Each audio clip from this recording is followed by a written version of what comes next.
to Gamerish, another Gamerish, but I want to say podcast. This is what we're going to call the Gamerish Quick Hits. We're going to start doing those shorter videos reacting to things that are happening currently around us in the gaming, entertainment world, whatever we think you guys will be entertained by, and whatever was very something that gave us a reason to talk about it. So I'm here with one of the newest members of Gamerish, Freddie G. Say what up, Fred. What up? What up? You So, know, and this guy's like been my brother for life since we were young, high school days. So you guys might see his face doing these more than the rest of us, but he'll be around, even if you don't see him every day. But Fred, you wanted to start this up, so I'm gonna let you take the lead on this. hey, cool. So, hello everybody, Gamerish. Today we're going to be talking about Ubi Forward. It was a live stream that was about an hour long.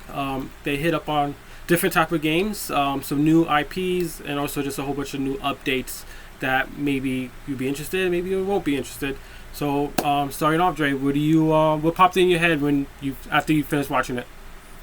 So after I've done this, I wanted to say, usually I'm always have a way of knowing if I'm going to be real excited.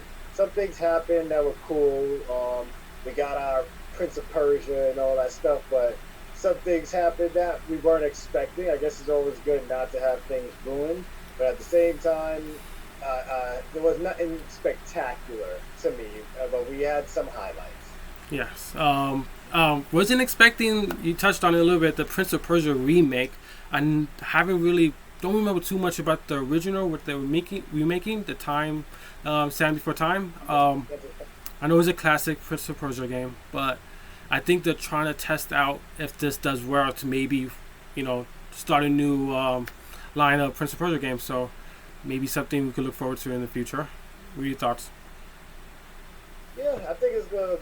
Of course, right now it still didn't look too good, but they made sure you guys knew before y'all did the whole Halo fiasco again that the game is in early alpha stages. So even though people were complaining, because it leaked this morning, but people are already complaining that it doesn't look good. Like alpha people, please understand what an alpha stage is. But yeah, I'm glad people are gonna get it. Maybe this is my chance to finally get into it. 'Cause I remember when we were in school and this game first came out, I wasn't into it. Yeah. So now I'll give it a shot and see if maybe some next gen touch on it would give me a reason to keep playing or to finish it or play it. Because the first time I didn't even touch it. Yeah.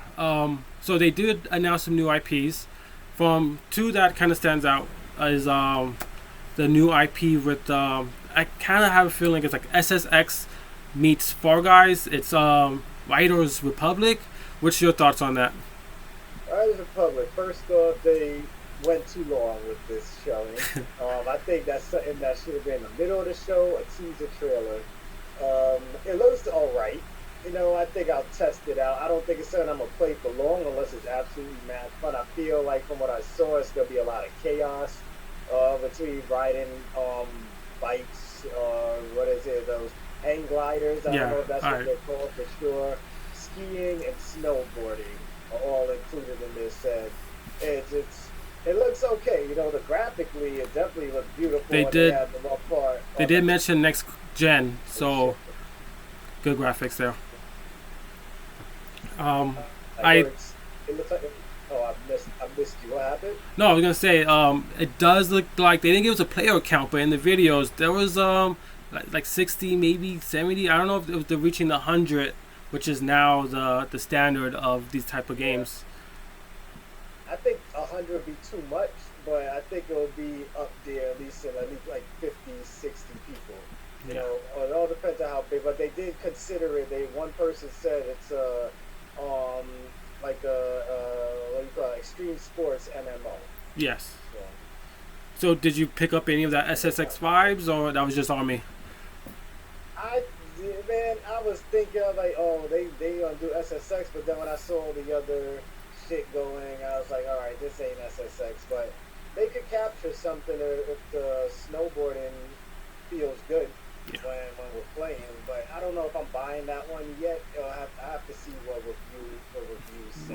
But I might buy if I do buy it. It's just gonna be as a party game for us to play. Yeah, and leading to the last new IP was Phoenix Rising. My initial thoughts is Not necessarily new, just renamed to renamed, yes. reworked. So what was the original Gods and name? Monsters. Gods and Gods and Monsters. Monsters. Okay. So how do you like the name change? You think it's a good thing or what?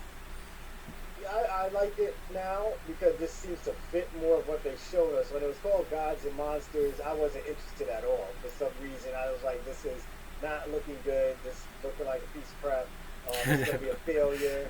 And, but now I'm glad I have a Stadia because if you got a Stadia, you get to fucking play early on the, I think, a alpha beta or alpha thing or beta, Yeah, whatever. I think they said something about like a special demos just for Stadia. Yeah, special demo for Stadia users. So, which is again another thing on top of it. I know a lot of you don't use Stadia probably, but Stadia is gonna have all these games that you're seeing here, or that you guys saw. So look out, Stadia's is on the come up as much as people want to hate on it. Yeah, I think that it's a great value, but back to Phoenix Risings. How'd you like the graphics and the styling of it?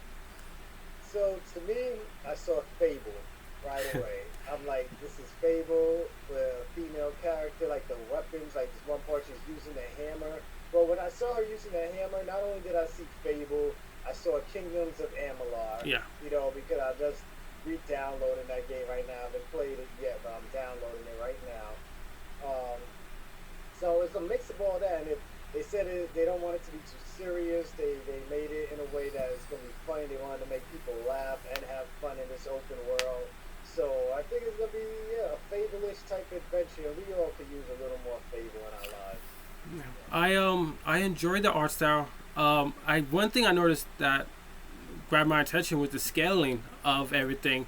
Like they had a trailer of you fighting Medusa, and like the size difference was impressive. And feeling like these are big creatures from Greek mythology. So that was kind of cool to see that like scaling, like fighting bigger things they knew looked good. They did bring up Greek mythology. I love Greek mythology. It's my favorite type of mythology.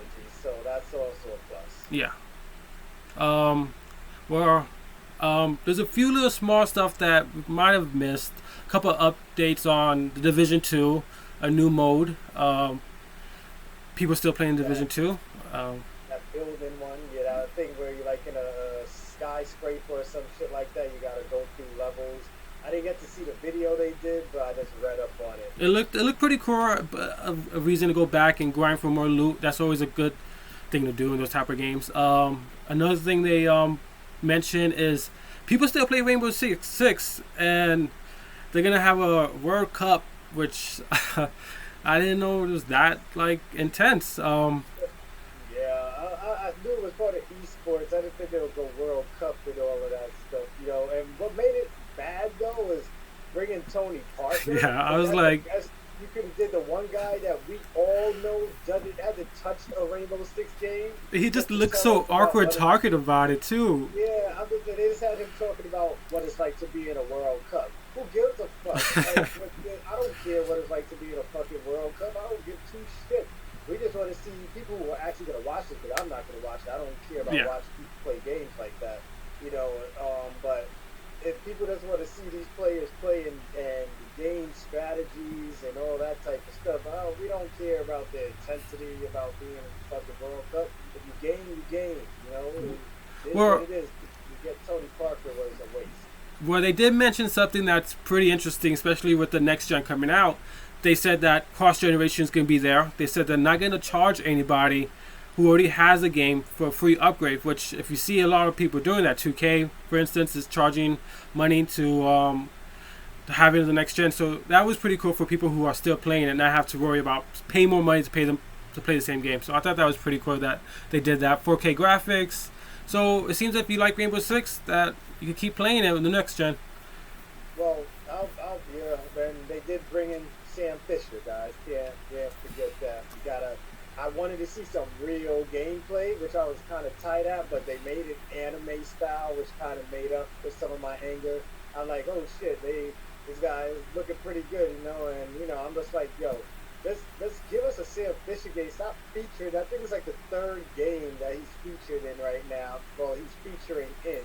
Yeah. And we're not getting another Splinter Cell.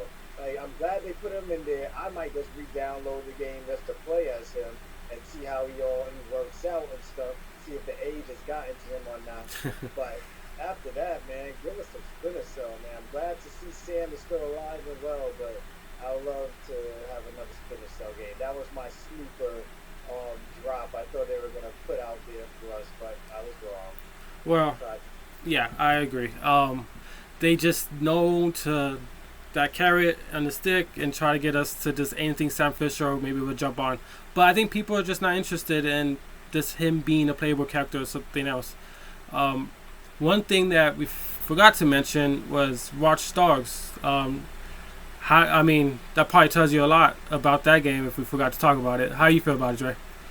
Well, at first I was like, they are wrong to just do this recruitment. I guess, well, people have been asking how do we recruit people on our team, and instead of real, they were showing that you could do recruitment missions, and they were showing, like, it's good they got to show us the differences between people. I remember reading, I think, in a Game Informer magazine, one of the guys was talking about how he felt like it could get old. Was that a Game Informer or Kotaku? Probably Kotaku, not Game Informer. Scratch that.